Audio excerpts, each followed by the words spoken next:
আমার ভাইয়েরা এক সংসারে থাকেন, ভাইদের উপার্জনের সংসার চলে। আমি বাড়িতে গেলে মা ভাইদের অগোচরে আমার বাড়ির বিভিন্ন শস্য, খাদ্যদ্রব্য আমার মা ভাইদের অগোচরে আমাকে বাড়ির বিভিন্ন শস্য, খাদ্যদ্রব্য দিয়ে দেন। এটা কি আমি নিতে পারবো?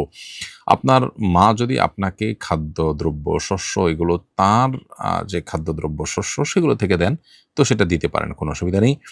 আর যদি তিনি আপনার ভাইয়ের যে সম্পদ সেখান থেকে দেন এবং ভাইয়ের অনুমোদন থাকে, সম্মতি থাকে, মনঃসম্মতি থাকে, তাতেও সমস্যা নেই। আর যদি ভাইয়ের জিনিসটা মা দেন কিন্তু ভাইকে না দিয়ে, না দেখিয়ে, না জানিয়ে লুকোছাপা করে দেন, তাহলে সেটা আপনার জন্য নেওয়া জায়েজ হবে না। আর মা নিজের সম্পদ থেকে দিলে অন্য সন্তানদেরও সমান হারে দেওয়াটা উত্তম বা দেওয়াটা উচিত। বিশেষ করে যদি আপনাকে দেওয়ার বিশেষ কোনো কারণ, আলাদা করে দেওয়ার বিশেষ কোনো কারণ না থাকে। যেমন এক সন্তান গরিব, তো গরিব হিসাবে তাকে একটু বিশেষভাবে দেওয়া হয়। অন্যদের দরকার হয় না, তাদেরকে দেওয়া হয় না। এটা জায়েজ আছে, কোনো অসুবিধা নেই।